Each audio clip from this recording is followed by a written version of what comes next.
Welcome back to the Genesis Science Report. Tonight we're continuing our Age of Design special. This series is about testing big claims with clear eyes and real-world examples. Along with Dr. James Tour, we've been looking at DNA, the alphabet of life. Now we move from letters to a workable plan that a cell can actually use. Could unguided chemistry ever pull that off?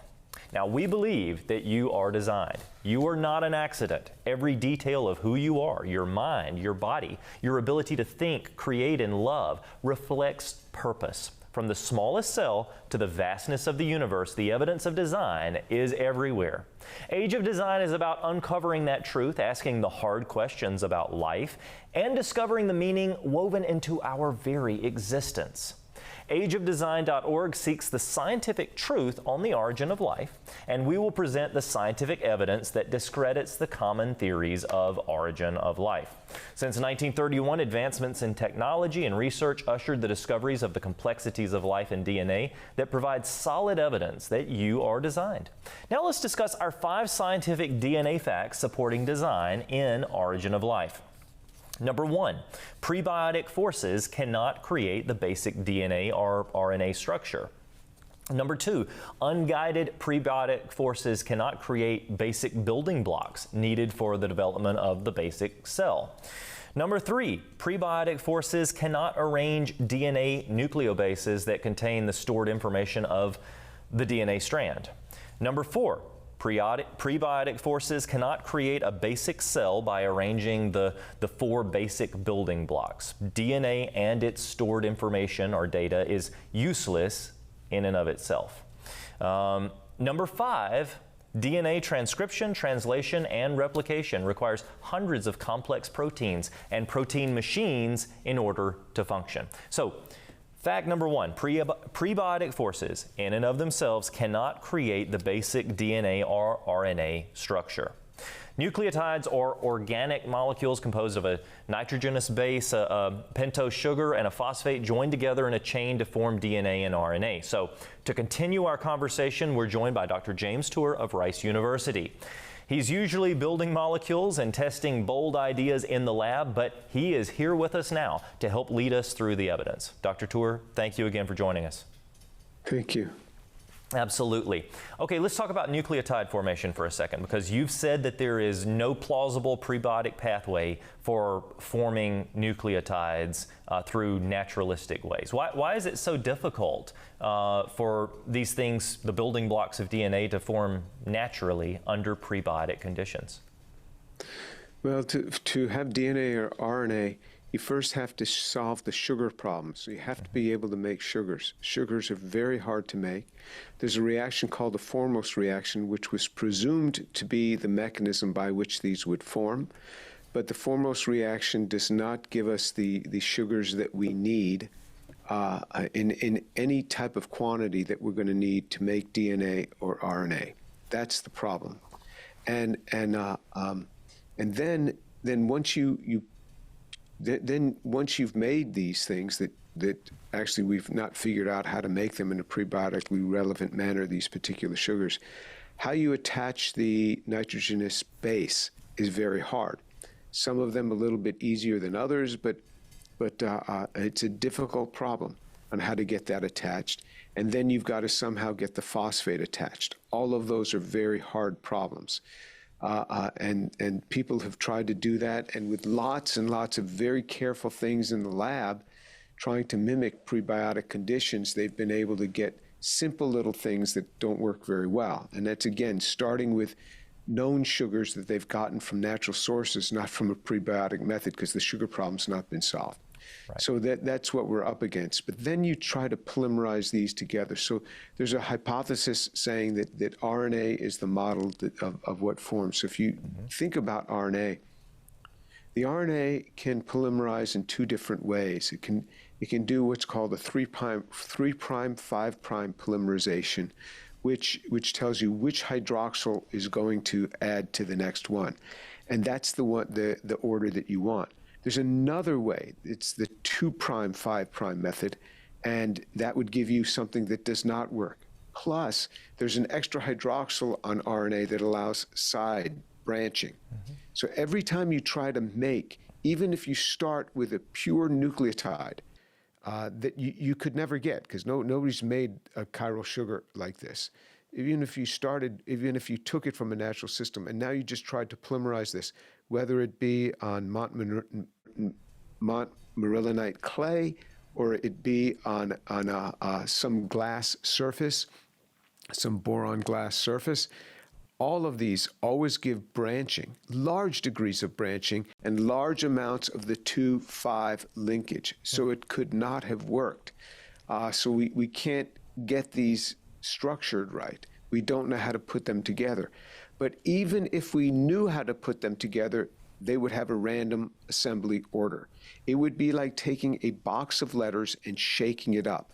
You do not get words that way. You get randomness that doesn't make any sense. So you have to have had the code that allows these to set up in the right way, because it is this code that will prescribe the order of the arrangements of the amino acids on a polypeptide, and that is going to control how that polypeptide constructs other molecules. So if you don't have the code, none of this can work, and we have no idea for the origin of the code. So the origin of the code, because it's almost like an information language system.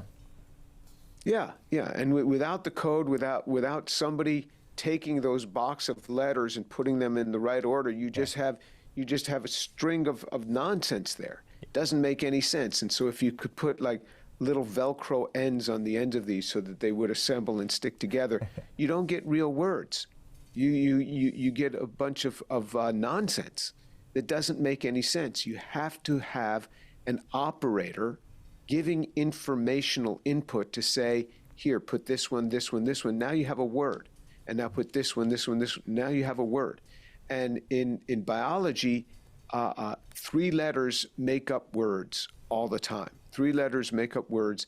And you can do this with these 4 different bases. You can make 3-letter words, and you have 20 what are called canonical amino acids.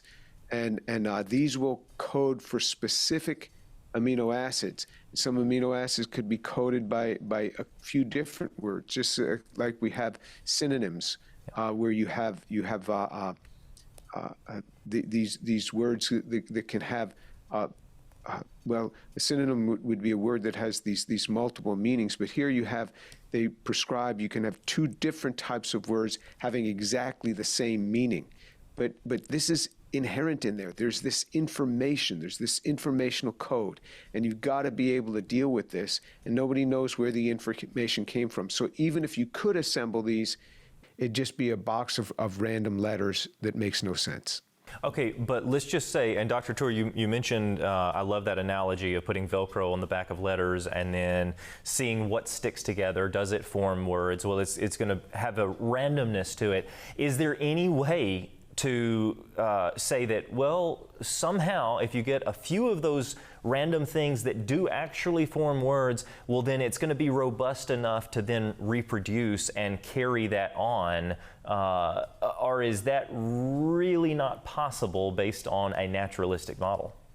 Yeah, statistically, it's impossible. It's just like saying that you're going to take these random letters and you're going to get a book out of it. Yeah. Because you have to put many, many words together in order to get a functional protein. So if you want to have, say, a 200-mer functional amino acid sequence in an enzyme, you're going to have at least 600 plus letters in a prescribed order. That's very hard to do. Yeah. Take 600 letters and shake it up and get something useful out of that. Yeah, you might, you get randomness, but you don't get something useful out of that. That's the problem. So none of this is going to work. And the other thing is, you say, well, what if we wait a long time? Yeah. And it just keeps making things? Aren't we going to, once in a while, it's going to form something useful? Well, actually, the answer is no, because these oligonucleotides, which have to prescribe for this RNA, which has to prescribe for this, has a very short lifetime, something on the order of minutes. So if you had a 600-mer, it would last a few minutes in water. And that's under pristine conditions. If you had some magnesium ions floating around, it'd be even less time than that. And people don't understand this, so let me make it clear that we're not talking about having an RNA molecule and having a mole of them. Yeah. This is when you have one RNA molecule. So you may have RNA that you say is still functioning after 6 months in water. Well, a lot of it would have decomposed, but you no longer have a half-life when you're talking about one molecule. Okay. You have to convert that to a probability. When that's converted to a probability, they don't stick around. So no, you don't have long periods of time. These molecules are extremely sensitive, and they start falling apart. And even the polypeptide that formed, say a part of it formed and it's waiting for the other part to form, that only has a matter of several days, and it starts hydrolyzing in water. So just the water itself does this. So it's a big problem, and all of these lead to more mysteries. Okay, so this is super interesting because you just mentioned a couple of issues that would be there, but don't most origin of life models, no matter which one you go with, whether it's a watery basis or a hot, warm, soupy structure or a lot of sunlight or temperature swings, don't those all play a part in most origin of life models? And then wouldn't those actually destroy those fragile components you were talking about? Yeah, they all play a part, and they all destroy the fragile parts. That's exactly it. And this is the self-delusion that I'm talking about, the self-deception. All these models where you say it was hot, cold cycles, these hot cycles, that would decompose it. The hydrothermal vents, that decomposes it. So all of these conditions that people like to think of, it results in their faster decomposition. But none of those addresses the code. I thought you were going to ask me, don't all of these models somehow within them address the code formation? Yeah. And my answer to that would be, no, none of them address the code. And you say, well, how do the researchers handle this code problem so that you have some intelligible words that would come out of this? Yeah. The way they handle this problem is they don't. They totally avoid it. None of the models address this code problem. And so that's the other problem. And so you know there's this elephant in the room, and everybody wants to act like the elephant doesn't exist. Okay, all right, so I want to get to a couple of other things here, and this is incredibly interesting, but there was a recent scientific report in Nature Communications. It detailed space rocks that fell to Earth within the last century and contained 5 bases, you know, A, T, C, G. Is that significant, and would those bases ever naturally join up, well, let's just say a phosphate and a sugar, to form a nucleotide? No. No, you don't get those. And if on occasion you find a nucleotide by randomness, you might find a very, very small amount mixed in with trillions and trillions and trillions of other molecules. So therefore, it becomes unusable. Yeah. You can take a fistful of supplements in the morning, and your body knows what to do with each one of those supplements because now you have enzymes to segregate those.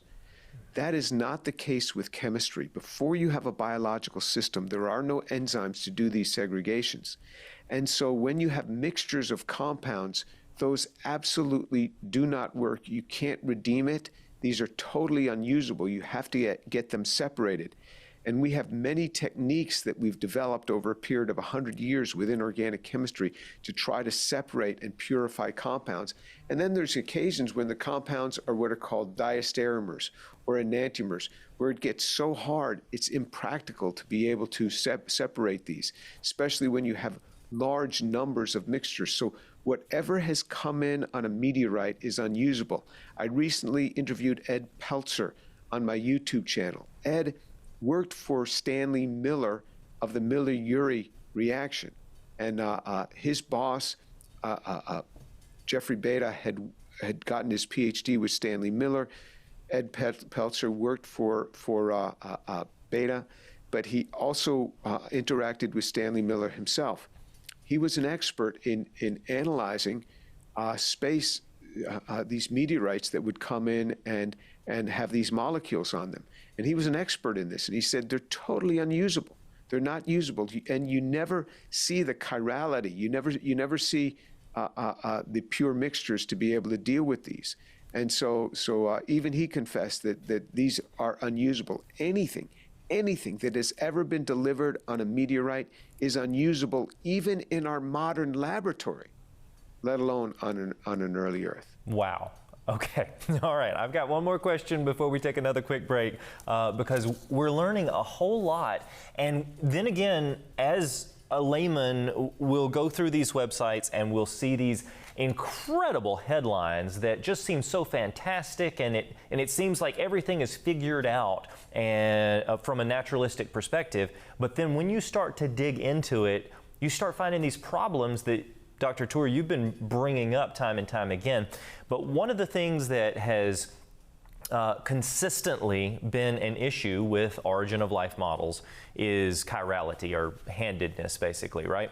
Can you explain chirality? Can you explain right-handed versus left-handed structures and amino acids, and why is it important? Yes, the vast majority of biological molecules, in order to have life, you have to have biological type molecules that have a handedness. And you can look at it as your left and your right hand. The two hands are mirror images of one another. So in other words, if I put my right hand up to a mirror, what I would see is an image of it that would look like a left hand. So just hold your hand up to a mirror, and in that mirror, you are going to see what looks like somebody holding up their left hand. That's what it's going to look like. So these are called mirror images, and they're non-superimposable, meaning that that's why you cannot put your right hand into a left-handed glove. It doesn't work. And the vast majority of organic molecules are like that. And so every lipid is like that, every polypeptide is like that, every nucleobase is like that, and every sugar is like that. And it's more than, in many of these molecules, it's more than just one element of chirality. It could be multiple elements of chirality can be wrong. So that's what we're talking about. Okay. And that's what's going on here. And that's one of the problems of what's going on. Now you have to solve that problem. Yeah. How do you solve that problem? Nobody knows how that problem was solved on an early Earth. We have machines that can pull these things apart, but those are elaborate machines that have already put chiral elements in there. So it's a big problem. It remains a big problem, and you couldn't have had life until you solve that problem. And might I mention, machines created by an intelligence.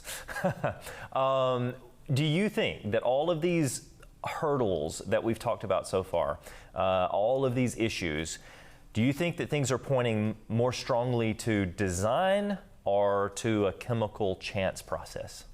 It's certainly not a chemical chance process, so it would look more toward a design process. I don't have a tool in my lab that tells me is this a design system. So I generally don't speak in those terms, but it certainly looks like there's no random process that's going to get us there. Nothing that we know of. Dr. James Tour, thank you so much. We're going to take a quick break. You know, after walking through that first hurdle, there's one thing that stands out. Having the parts on the table isn't the same as getting a message on a page. You know, you can talk about ingredients all day, but words, as Dr. Tour mentioned, they don't just rearrange themselves into meaning by chance or accident. So next time we're going to press further and see what happens when you ask the parts to act together on time, in the right order, every single time, to try to answer this origin of life issue naturally. Quick break for now. We're going to be right back in just a moment with more on the Genesis Science Report.